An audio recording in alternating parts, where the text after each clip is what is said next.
Velnoir stood before the massive observation window, watching the planet Thalos 9 spin slowly below.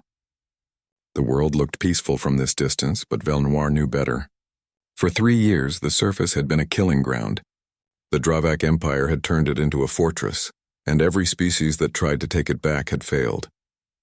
Velnoir's compound eyes tracked the data streams flowing across the transparent screens. Casualty reports, failed assault patterns, broken armies. The Kelthari people did not fight wars themselves. They watched. They recorded. They learned. That was their purpose in the Galactic Council, to be the memory keepers of conflict. Still studying the Thalos situation? Velnoir turned to see Elder Mothrek approaching, his old exoskeleton clicking softly with each step. The Elder had observed wars for 200 cycles. His carapace bore the marks of age and wisdom. "Yes, Elder," Velnoir replied. "The Council meets today to discuss intervention." Mothrek made a chittering sound that meant sadness. "They will find no volunteers. I have seen the projections. Any force sent to Thalos 9 will lose 9 soldiers out of every 10. No species will accept such losses. Then the Dravak win? Perhaps." The Elder moved beside Velnoir, looking down at the contested world. "Or perhaps something unexpected will happen." The observation station hummed with activity. Representatives from dozens of species moved through the corridors. Some floated, some walked, some slithered. The galaxy was home to thousands of intelligent species, and many had seats on the council. But today, tension filled the air like static before a storm. Velnoir made his way to the council chamber. The circular room held representatives from 40 major species. In the center, a hologram showed Thalos 9 and the Dravak forces dug into its surface. Red markers indicated enemy positions. There were hundreds. The council speaker, a gaseous being named Wisp, began the session. "We have discussed this matter for 6 cycles. The Dravak Empire refuses all diplomatic solutions. The indigenous population of Thalos 9 faces extinction. We must act. Act how?" This came from Commander Vrex of the Thorian Armada, his scales gleaming under the lights. "My people are warriors. We have fought the Dravak before. But this," he gestured at the hologram, "this is suicide. They have orbital defense platforms, surface-to-air batteries, and 3 full legions entrenched. We would need 10 times their numbers just to attempt an assault. The Mechron Collective could provide automated forces," suggested another representative. "We tried that," Vrex snapped. "The Dravak destroyed 2,000 combat drones in the first hour. They have learned to counter automation." The debate continued. Each species explained why they could not help. The reasons were always the same: too many casualties, too little chance of success, too much risk. Velnoir recorded everything, but his mind wandered. Was there truly no hope for Thalos 9? Then the chamber doors opened. A human walked in. Velnoir had seen humans before. They were new to galactic civilization, having achieved faster-than-light travel only 30 cycles ago. They were bipedal mammals averaging 1.7 meters tall, with no natural armor or weapons. By galactic standards, they were fragile creatures. This human wore a dark blue uniform with simple markings. His face showed age, lines around the eyes and mouth. His hair was black with touches of gray. He moved with quiet confidence, not swagger, just certainty. "Captain Deho of the Human Defense Force," Wisp announced. "The Council recognizes you." Deho stood in the center of the chamber. Every eye, lens, and sensory organ focused on him. He did not seem bothered by the attention. "The Human Assembly has reviewed the situation on Thalos 9, Deho said. His voice was calm, almost soft. "We volunteer our forces for the liberation operation." Silence filled the chamber. Then Commander Vrex laughed. It was not a kind sound. "With respect, Captain, your species has been in space for barely a generation. You have fought no major wars, conquered no systems, built no grand fleet. What could you possibly offer?" Deho met the Thorian's eyes. "Soldiers who will not quit. Bravery is admirable," Vrex said, "but it does not stop plasma fire. How many troops can you commit?" 12,000 ground forces, support ships and supplies." Vrex's laughter died. 12,000? Against 3 Dravak legions? "Captain, that is not an army. That is a sacrifice." "Perhaps," Deho replied, "but it is our sacrifice to make." The council erupted in debate. Some species supported the human offer. Others called it madness. Velnoir watched Deho carefully. The human captain stood quietly, waiting for the storm to pass. His expression never changed. He looked like someone who had already made peace with his decision. Elder Motharak leaned close to Velnoir. "Do you see?" he whispered. "See what, Elder?" "That human does not expect to survive. Yet he stands here calm as still water. That should tell you something." Finally, Wisp called for order. "The council will vote. All in favor of accepting the human volunteer force?" The vote passed, but barely. Half the council abstained. Velnoir suspected they simply wanted to see what would happen without risking their own people. After the session, Velnoir followed Deho through the corridors. Observers were allowed to speak with military personnel for their records. "Captain Deho," Velnoir called. "May I ask you questions?" The human stopped and turned. Up close, Velnoir could see more details. Deho's eyes were dark brown, and they carried a weight that Velnoir did not understand. Scars marked the human's hands. "Of course," Deho said. "Why did you volunteer?" "The projections show 90% casualties." Deho was quiet for a moment. "Because no one else would." "Because we can." "Because it needs to be done. You will lose most of your soldiers." "Yes, that does not trouble you." Deho's expression finally changed. Pain flickered across his face just for a moment. "It troubles me every second of every day. But Commander Vrex was wrong about one thing. This is not a sacrifice. A sacrifice implies we get nothing in return. We get to save a species from extinction. We get to stand between innocent people and those who would destroy them. That is worth the cost." Velnoir did not know what to say. In all his cycles of observing warfare, he had never heard a commander speak like this. "Your people are young to the galaxy," Velnoir said. "You have not seen the horrors of interstellar war." Deho smiled, but there was no happiness in it. "We may be young to space, but we are very, very old to war. Humanity has been fighting since before we learned to make fire. We have fought each other across our entire world, through every age of our history. We know what war costs. We pay it anyway when we must." The human captain turned to leave, then paused. "Observer Velnoir, I have a request." "Yes?" "Watch us carefully. Record everything. When this is over, the council will need to understand what happened. I think you are the only one who will truly try to see." Then Deho walked away, leaving Velnoir alone in the corridor. That night, Velnoir could not rest. He reviewed everything he knew about humans. Their history was violent. Thousands of wars, millions of dead. But every species had violent histories. What made humans different? He found Elder Mothrak in the archives reviewing old combat footage. "Elder, you said I should see something in Captain Deho." "What was it?" Mothrak turned off the display. "I have observed 147 wars, young one. I have seen every type of soldier. The brave, the cowardly, the clever, the foolish. But I have only seen one type of soldier stand calm while knowing death awaits." "Do you know what type?" "No, Elder. The type who has already died once and learned they can survive it. The type who has been broken and reformed harder than before. Humans call them veterans, but it is more than that. Every human is a veteran of something. Their entire species carries scars we cannot see. You think they will succeed? I think they will make the Dravak wish they had never heard of humanity. Watch carefully tomorrow, Velnoir. You are about to witness something the galaxy has not seen before." The next morning, Velnoir stood at his observation post. The human fleet had arrived during the night, 30 ships, small by galactic standards. On his screens, he watched dropships leaving the fleet, heading toward Thalos 9. Captain Deho had requested complete tactical freedom. The council had agreed, mostly because no one else had any better ideas. Velnoir watched the first human soldiers land in the worst possible location, a valley surrounded by Dravak fortifications. It was a killing zone, designed to trap and destroy any assault force. "Why would they land there?" Velnoir whispered. But Elder Mothrak stood beside him, and the old observer's voice was grim. "Because now the Dravak will come to them. Watch, young one. This is where it begins." The dropships hit the ground hard, throwing up clouds of red dust. Velnoir watched through the orbital sensors as the back ramps dropped and humans poured out. They moved quickly, efficiently, like water flowing downhill. Within minutes, they had formed a perimeter. "They are establishing a defensive position," Velnoir reported into his recorder. "Standard doctrine would call for immediate advance to avoid encirclement. But humans are fortifying." The valley floor was open ground, overlooked by hills on 3 sides. The Dravak had built bunkers and weapon emplacements on those hills 3 years ago. It was the perfect trap. Every species that had tried to push through this valley had been destroyed.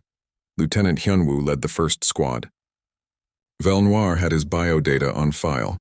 28 years old, 6 years of military service, decorated twice for tactical excellence. Through the observation drone, Velnoir watched Hyunwoo direct his soldiers. The human officer pointed to positions, gave orders, moved with purpose. The humans were not just digging in. They were building. Prefabricated walls went up, quick and efficient. Gun positions appeared. Supply caches were organized. Within an hour, the humans had created a small fortress in the valley. "This makes no sense," Velnoir said. "They cannot hope to hold this position. Why build defenses when they should be advancing?" Elder Mothrak studied the displays. "Perhaps they do not plan to advance. Perhaps they plan to make the enemy come to them." As if on cue, the Dravak responded. Alarms blared through the human position. Velnoir's sensors detected movement from all 3 hills. The Dravak were launching a standard overwhelming assault, the same tactic that had destroyed every previous force in this valley. Velnoir watched hundreds of Dravak soldiers emerge from their bunkers. They were large reptilian creatures, each nearly 3 meters tall, covered in natural armor plating. They carried plasma weapons and wore powered combat suits that enhanced their already formidable strength. By any measure, a single Dravak warrior was worth 5 soldiers from most species. The Dravak charge began. They poured down the hills in a wave of armor and firepower, roaring their war cries. It was terrifying and beautiful at the same time, a perfect military execution. Velnoir expected the humans to panic. Every species did when facing their first Dravak assault. The sheer mass and violence of it overwhelmed reason, but the humans did not panic. They opened fire. The human weapons were kinetic, primitive by galactic standards, throwing small metal projectiles at high velocity. But the humans fired them with devastating accuracy. The first line of Dravak warriors fell, then the second, then the third. But the Dravak kept coming. They had numbers and momentum. Plasma fire tore into the human positions. Velnoir watched soldiers fall, their life signs blinking out on his sensors. The walls the humans had built exploded under plasma strikes. Dust and smoke filled the valley. "They will break now," Velnoir said.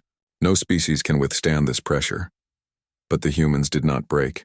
Through the chaos, Velnoir saw Lieutenant Hyunwoo standing on top of a damaged wall, directing fire.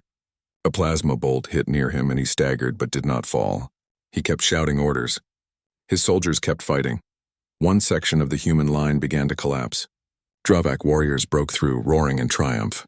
Velnoir saw a single human soldier standing in the breach, a female smaller than most of her comrades.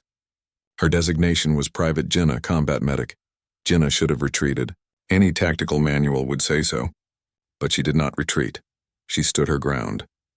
Jinnah fired her weapon in controlled bursts, dropping Dravak warriors one by one. When her weapon ran empty, she drew a sidearm. When that ran dry, she drew a knife. A Dravak warrior, massive and armored, charged straight at her.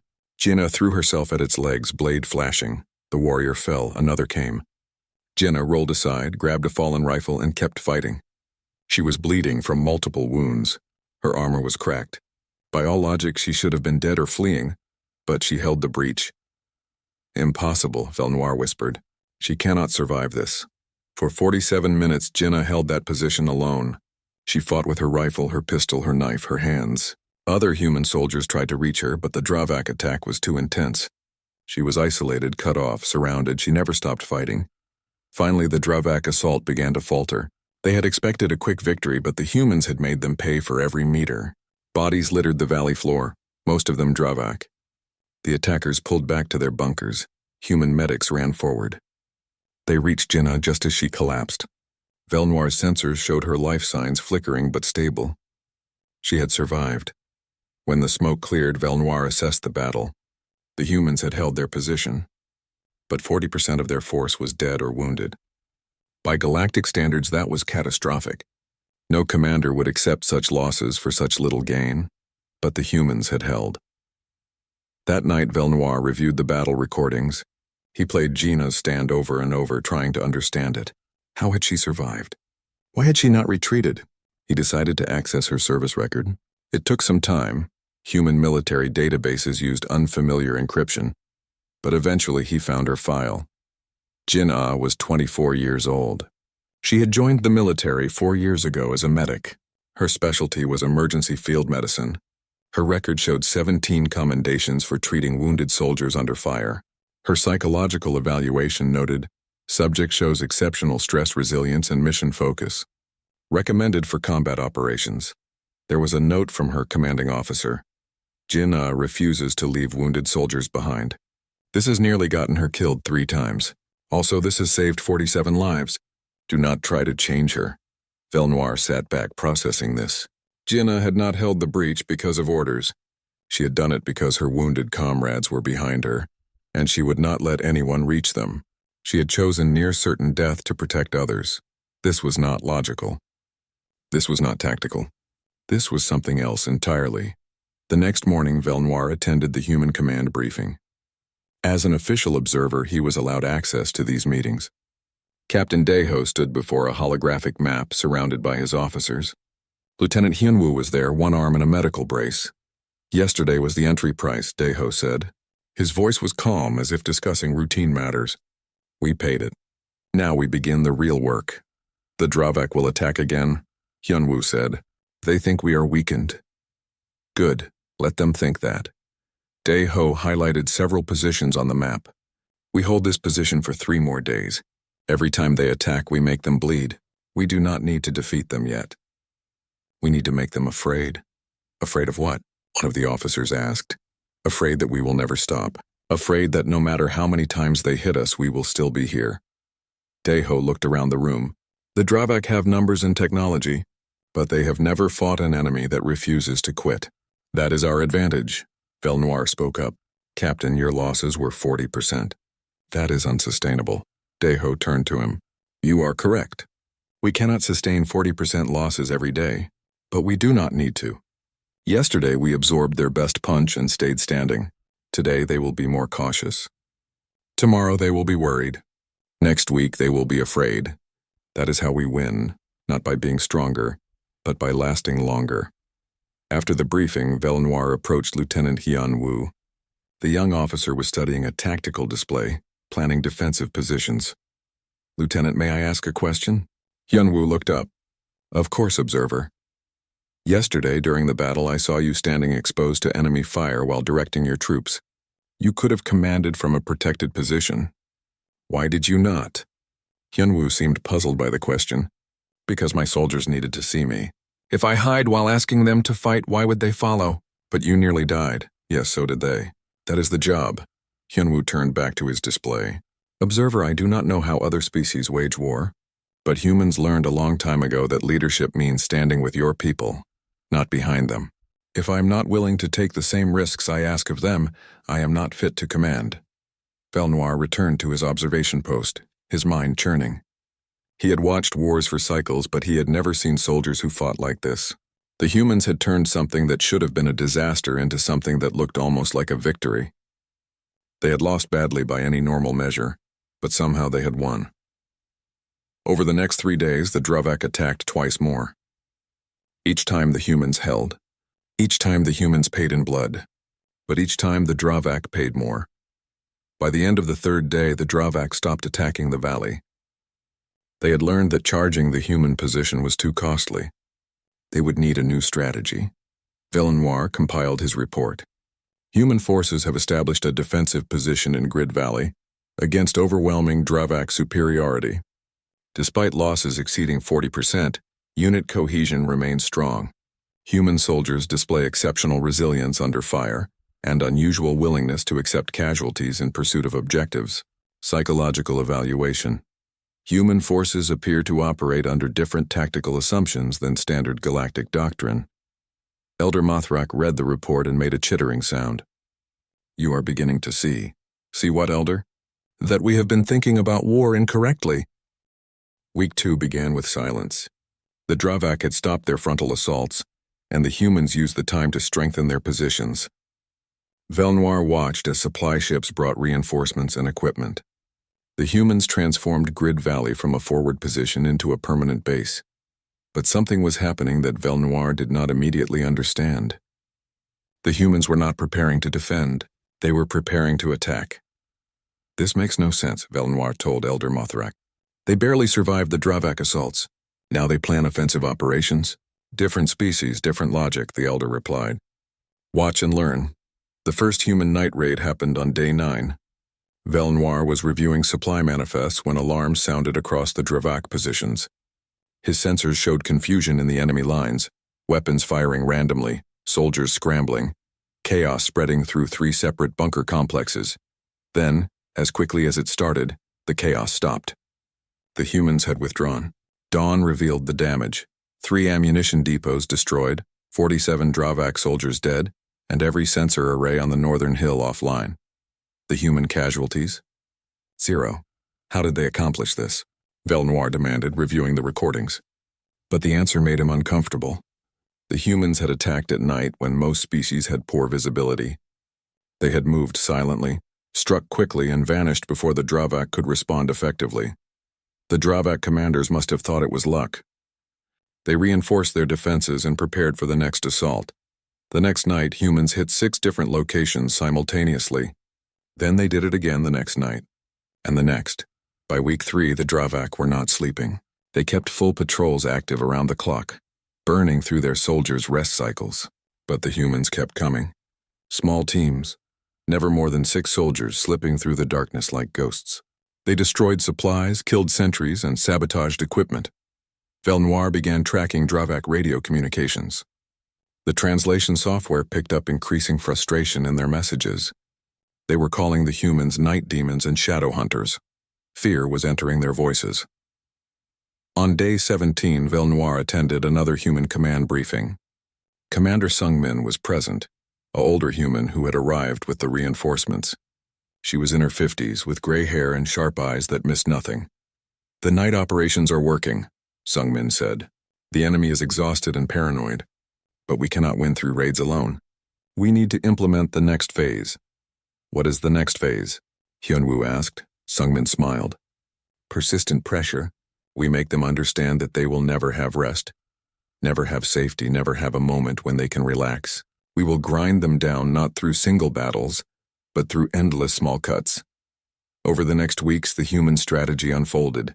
It was unlike anything Velnoir had observed before. The humans did not try to seize territory. They did not mass for a decisive battle.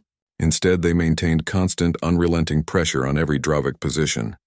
Sniper teams harassed supply convoys. Reconnaissance drones mapped every inch of enemy territory. Artillery strikes hit Dravak positions at random intervals, never following a pattern. Radio signals were jammed, then cleared, then jammed again, keeping the enemy off balance. The humans never stopped. When one unit rotated back to rest, another took its place. There was always someone watching, always someone attacking, always someone making the Dravak afraid. Velnoir started interviewing captured Dravak prisoners. The council allowed this for his research. What he found disturbed him. The first prisoner was a soldier named Krax.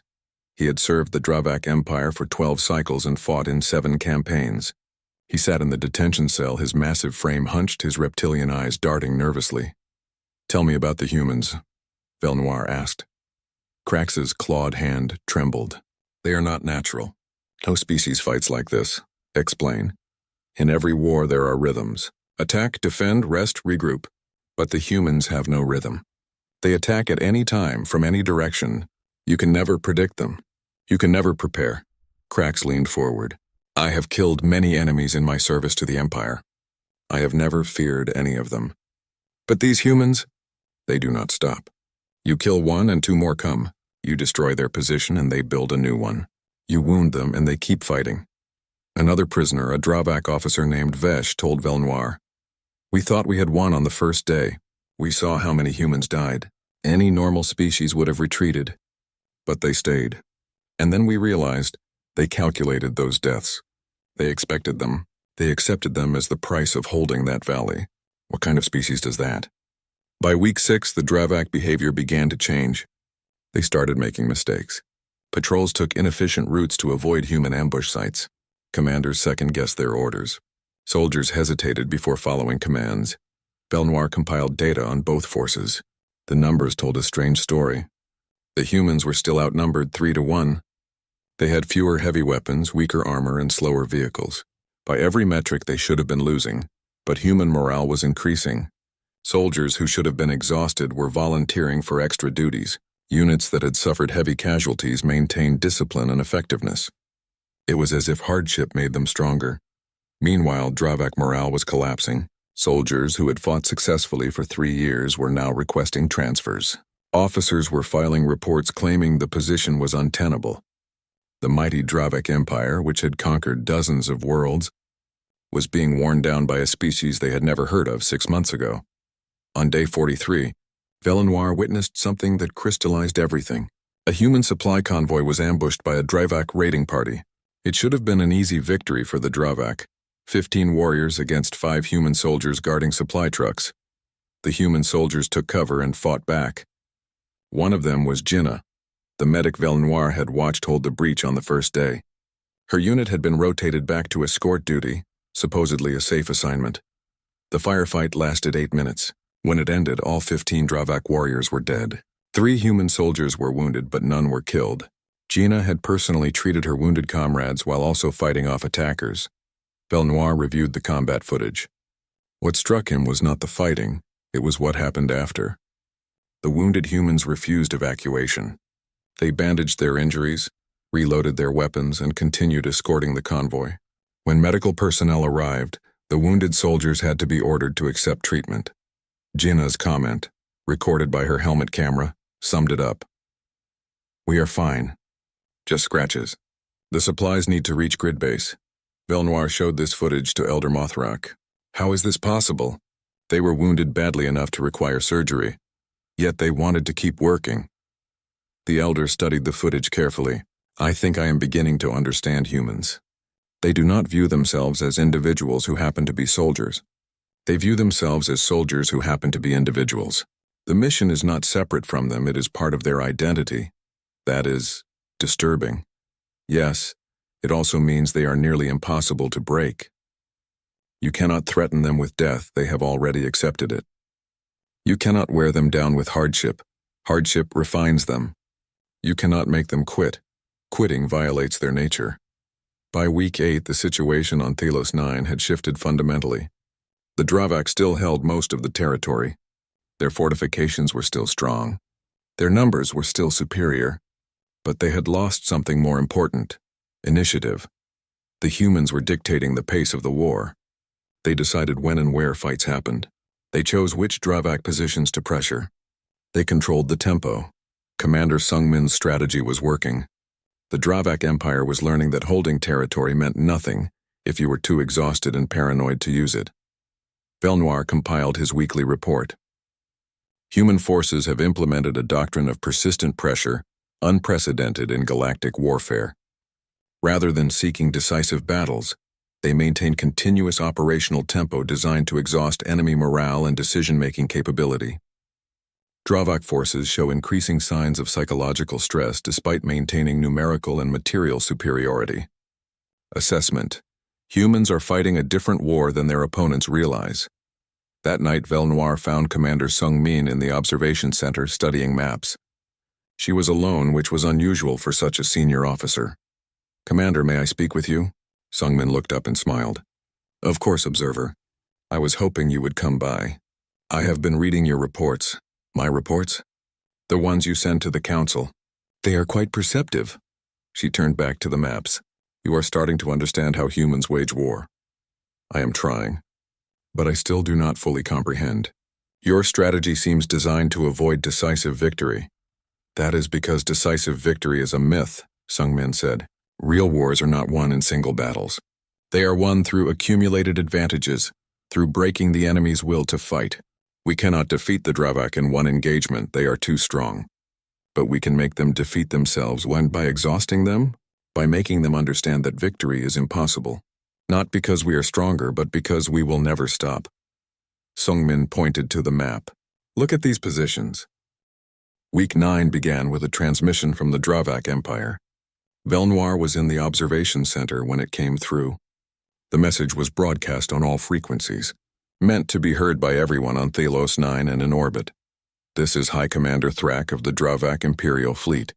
The human infestation on Thelos 9 has been tolerated long enough. You have 72 hours to withdraw all forces. After that time, we will implement total extermination protocols. Every human on the surface will be eliminated. There will be no survivors. This is your only warning. The Galactic Council went into emergency session. Velnoir attended, watching the representatives argue. Most agreed the humans should evacuate. Even Commander Vrex, the Thorian warrior who had mocked the humans at the beginning, urged withdrawal. They have fought well, Vrex said. Better than I expected. But extermination protocol means the Dravak will use orbital bombardment and chemical weapons. No ground force can survive that. The humans should leave with honor. Captain Deho stood in the center of the chamber. He listened to every speaker, his expression unchanged. When his turn came to respond, he spoke simply. No. Captain, Wisp said gently. We understand your pride. But this is not a battle you can win. Please withdraw your forces while you still can. No, Deho repeated. We committed to liberating Thelos 9. That commitment does not change because the enemy issues threats. This is not a threat, another representative said. The Dravak will follow through. They have done this before. I know, Deho replied. We are aware of their history. We are staying. The council chamber erupted in arguments. Velnoir watched Deho stand calmly amid the chaos. The human captain was condemning his soldiers to death, and he seemed at peace with it. After the session, Velnoir confronted Deho in the corridor. Captain, this is madness. Your soldiers will die for nothing. Thelos 9 is not worth it. Deho turned to face him. For the first time since they had met, the captain showed real emotion. Anger flickered in his eyes. Observer, with respect, you do not understand. Thelos 9 is worth everything, not because of resources or territory, but because 3 million indigenous people live on this world. People who did nothing wrong except exist in a place the Dravak wanted. If we abandon them now, we teach the galaxy that bullies win. That overwhelming force is all that matters. That might makes right. But your soldiers, my soldiers knew the risks when they volunteered. Every one of them, they chose to be here. Deho's voice softened. Observer, I have led soldiers for 23 years. I have lost count of how many have died under my command. Each loss is a wound that never heals. But you know what would hurt more? Looking in the mirror and seeing a man who abandoned innocent people because the fight got too hard. The captain walked away, leaving Velnoir stunned. This was not tactical thinking. This was something else. A code. A philosophy that valued something beyond survival. The 72 hours became a countdown. Velnoir watched as the Dravak Empire repositioned their fleet. Bombardment ships moved into orbit. Chemical weapon stockpiles were brought forward. This was not a bluff, but the humans were not preparing to evacuate. They were preparing for war. Commander Sungmin held a briefing with all unit leaders. Velnoir attended, his recording devices capturing everything. The human officers filled the room. Deho, Hyunwoo, Jinna, and dozens more. Their faces showed exhaustion, but also determination. Everyone knows the situation, Sungmin began. The Dravak think they have won. They think overwhelming force will break us. They are wrong. She activated a holographic display. It showed the entire Dravak defensive network on Thelos 9. Every bunker, every weapon emplacement, every supply depot. Red markers indicated critical points. For 9 weeks, we have been preparing for this moment. Every raid, every skirmish, every night operation has been reconnaissance.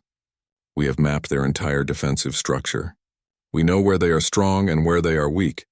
We know their habits, their response times, their command structure. The display shifted, showing dozens of attack routes. In 48 hours, we launch coordinated strikes on 47 locations simultaneously. Not raids, full assaults. We will hit them everywhere at once with everything we have. One of the officers asked, Commander, we are still outnumbered. How do we expect to succeed? Sungmin's smile was grim. Because the Dravak have already lost, they just do not know it yet.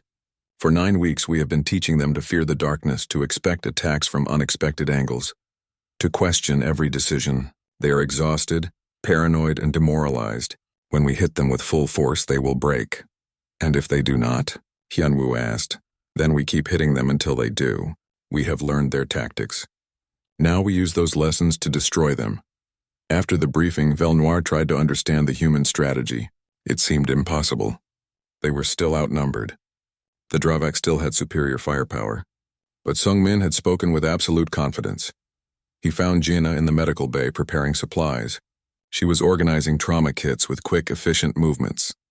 "Private Gina, may I ask a question?" She looked up and smiled. "Sure, Observer. But call me Gina. We are past formal titles, I think. Do you believe the attack will succeed?" Gina was quiet for a moment, then shrugged. "Honestly, I do not know. The Drevak are tough. A lot of us will probably die. But succeed or fail, we have to try. That is what makes us human. I do not understand. If victory is uncertain, why not preserve your lives? Because some things are worth dying for. Those people on Thalos 9, the ones hiding in caves and ruined cities, they are counting on us. I could live with dying for them. I could not live with abandoning them." Belle Noire recorded her words, but he still did not fully comprehend. Humans operated under a completely different calculation of value than any species he had studied. The 48 hours passed quickly. Belle Noire barely slept, monitoring preparations. The human soldiers moved with quiet purpose, checking equipment, reviewing plans, preparing for what might be their last battle. On the final night before the assault, Belle Noire stood in the observation center with Elder Mothrak. They watched the planet turn below them.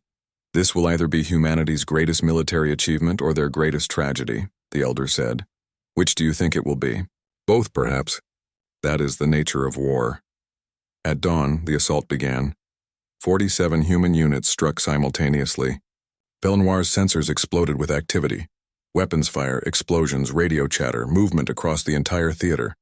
It was chaos on a scale he had never witnessed. Lieutenant Hyunwoo led the assault on the Dravak Command Center. His unit pushed through defended positions with relentless aggression. They took casualties, terrible casualties, but they did not slow down. When one soldier fell, another took their place. When their vehicles were destroyed, they continued on foot. Belle Noire watched Hyunwoo direct the assault from the front lines. The young lieutenant was everywhere, pulling wounded soldiers to cover, redirecting fire teams, making split-second tactical decisions. A plasma bolt hit him in the shoulder, spinning him around. He kept moving, kept fighting, kept leading. Jinna's medical unit was supposed to be in the rear, evacuating casualties. But when a flanking assault got pinned down by Dravak fire, Jinna's unit moved forward. They treated the wounded under fire while also engaging enemy positions. Jinna herself killed 3 Dravak warriors while simultaneously performing emergency field surgery on a wounded soldier. Across the battlefield, the pattern repeated. Human units took positions that should have been impossible to take. They held ground that should have been impossible to hold. They fought with a ferocity that made the Dravak retreat in confusion. Belle Noire analyzed the battle in real time. The humans were not winning through superior strength. They were winning through adaptability. Every time the Dravak used a tactic, the humans immediately countered it. The humans had learned from 9 weeks of fighting and were using those lessons to devastating effect. But the cost was terrible. Belle Noire's casualty monitors showed human losses mounting. 10%, 20%, 30%. Any other species would have broken at these numbers. The humans kept attacking. Then something unexpected happened. A Dravak defensive position, one that had been fortified for 3 years, simply collapsed. The defenders abandoned their bunkers and fled. Then another position fell. Then another. The Dravak were breaking. Belle Noire could not believe what he was seeing. The mighty Dravak Empire, conquerors of worlds, were running from an inferior force. Their soldiers dropped weapons and fled. Their commanders issued contradictory orders. Their carefully constructed defense network fell apart. "They are routing," Elder Mothrak said, wonder in his voice. "The humans did it. They broke them." By the end of the day, the Dravak offensive had collapsed entirely. Their ground forces were in full retreat. Their fleet was withdrawing from orbit. High Commander Thrak's extermination protocol had been a bluff, and the humans had called it. Belle Noire sat amid the ruins of what should have been a Dravak victory. Around him, human soldiers celebrated, cried, collapsed from exhaustion. They had won, but the price had been devastating. Captain Deho stood on a hill overlooking Grid Valley, the place where it had all begun. His uniform was torn and stained. 2 weeks after the battle, Belle Noire stood in the medical ward of the human base. The room was filled with wounded soldiers, some missing limbs, some bearing terrible burns, all alive against impossible odds. The medical staff moved between beds with practiced efficiency, treating injuries that would have killed most species. Velnoir was compiling his final report. The numbers were staggering. Of the 12,000 human soldiers who had deployed to Thalos 9, 7,312 were dead or too wounded to fight again. By any galactic standard, these casualties were catastrophic. A defeat of the highest order, but the humans had won.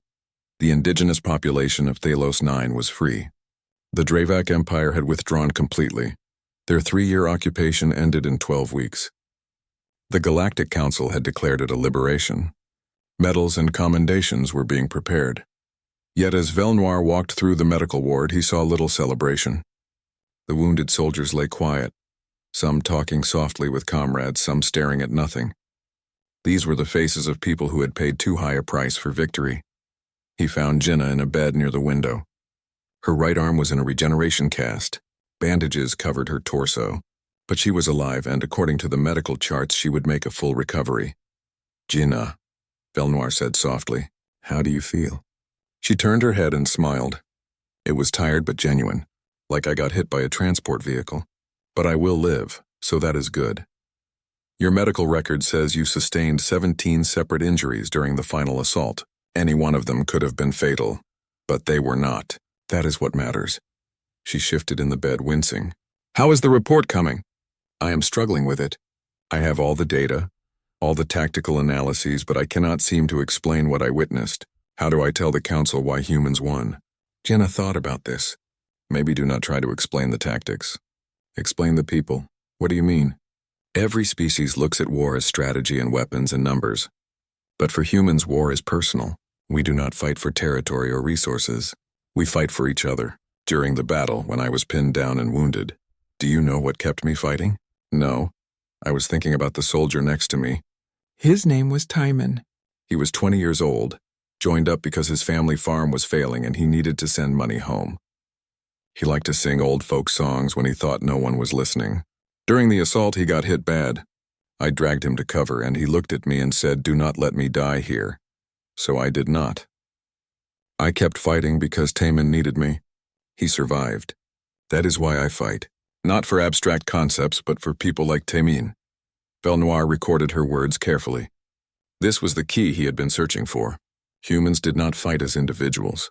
They fought as a collective, each one supporting the others, drawing strength from their connections. He found Lieutenant Hyunwoo in the command center, working despite his injuries. The young officer had been promoted to captain after the battle. His right arm was in a sling, and he moved stiffly from cracked ribs, but he was already planning the next operation. "Captain Hyunwoo, should you not be resting?" Hyunwoo looked up from his tactical display and shrugged. "I will rest when the job is done. Right now, we need to coordinate with the Thalos 9 indigenous forces, establish long-term security, and start rebuilding infrastructure. But the battle is over. You won. This battle is over. But there are other battles, other places where people need help." He returned to his display. "Observer, can I tell you something?" "Of course. When I was 17, my village was attacked by raiders. Pirates, criminals looking for easy targets. They killed my parents. I hid in a cellar and listened to them die. I was too scared to help, too weak. When the authorities finally arrived, I swore I would never be weak again, never hide again, never let others die while I did nothing." Hyunwoo's voice was steady, but pain flickered in his eyes. "That is why I became a soldier. Not for glory or adventure, so that some other 17-year-old would not have to hide in a cellar listening to their parents die. Every mission, every battle, I think about that. If we fail here, someone else suffers what I suffered. That is not acceptable." Velnoir began to understand. These humans were not fighting for abstract principles. They were fighting against their own traumas, their own memories of helplessness. They had been victims once, and they refused to let others become victims. Commander Sung-min found Velnoir in the observation center that evening. She looked older than she had 12 weeks ago. The campaign had aged her. "Observer, I heard you are completing your final report." "Yes, Commander, though I am not certain the Council will understand it." "Probably not, but you should write it anyway." She looked out at Thalos 9, now peaceful below them. "Do you know why I volunteered for this mission?" "No. 30 years ago, I was a young lieutenant stationed on a colony world. Pirates attacked. Different raiders than the ones Hyunwoo faced, but cut from the same cloth. My commander refused to engage, said it was too risky, casualties would be too high. We waited for reinforcements while people died. By the time help arrived, 3,000 colonists were dead. Sungmin's voice hardened. My commander followed proper protocol. He made the tactically sound decision, but those 3,000 people are still dead. I carry their faces with me every day. That is why when Thalos 9 needed help, I volunteered. Because I will never again stand by while people die because the math does not work out. But so many of your soldiers died here. Yes. And I will carry their faces too. But I will also carry the faces of 3 million people on Thalos 9 who are still alive. That balance, it is terrible, but it is necessary. That is the burden of command. Velnoir spent the next week interviewing soldiers. Each one had a similar story. Personal trauma. Personal loss. Personal determination to prevent others from suffering as they had suffered. The entire human military seemed to be made up of people fighting their own demons as much as external enemies. He compiled everything into his report. The tactical analysis, the casualty figures, the strategic assessments, but he also included the personal stories, the faces behind the numbers. On the day before the human fleet was scheduled to depart, Velnoir attended a memorial service. The humans had built a monument in Grid Valley, a simple stone marker listing the names of their dead. 7,312 names carved in stone. Captain Deho stood before the assembled soldiers and spoke. We came to Thalos 9 to save lives. We did that, but the price was higher than anyone outside this valley will ever understand. Each name on this stone represents someone who will never go home. Someone's child, someone's parent, someone's friend. They gave everything so others could live. The captain's voice broke slightly. I wish I could tell you their sacrifice made war worthwhile. But war is never worthwhile. It is only sometimes necessary. We do not fight because we love war. We fight because we love peace and we are willing to pay the price to protect it for others. The ceremony lasted 2 hours. Each soldier who had died was remembered by name, their story told briefly. Velnoir recorded everything, but he found himself moved in ways his species did not typically experience. These humans mourned deeply, but they also honored their dead by continuing the mission. That evening, Velnoir requested one final meeting with Captain Deho. They met in the captain's quarters, a small room with few personal possessions. On the desk was a photograph, a much younger Deho standing with a group of soldiers all smiling. My first command, Deho said, noticing where Velnoir was looking. 23 years ago. Of the 30 soldiers in that picture, 4 are still alive. The others died in various conflicts over the years. Does it not pain you to keep the photograph? Every day. But I keep it anyway. To remember. To honor them. Deho sat down, suddenly looking exhausted. Observer, what will your report say about us? Velnoir thought carefully before answering. It will say that humanity won through persistence, adaptability, and willingness to endure casualties that would break other species. But more than that, it will say that humans fight not out of aggression but out of a deep commitment to protecting others, even at terrible cost to themselves. Will the Council understand? Some will. Others will simply fear you. But I think fear is not entirely wrong. Deho raised an eyebrow. Explain. Humans should be feared. Not because you are evil or aggressive, but because you represent something unprecedented in galactic civilization. You are a species that has weaponized trauma and suffering. You take pain and transform it into determination. You take loss and transform it into purpose. That makes you dangerous in a way that has nothing to do with weapons or tactics. Velnoir continued. Most species avoid suffering. We retreat from pain. We surrender when the cost becomes too high. But humans seem to have no limit on acceptable cost. You will endure anything, sacrifice anything, to complete your missions. That is terrifying to species who value survival above all else. Deho was quiet for a long moment. Is that what you will tell the Council? That we are dangerous? No, I will tell them you are necessary. Because there are threats in this galaxy that cannot be reasoned with, cannot be negotiated with, can only be opposed.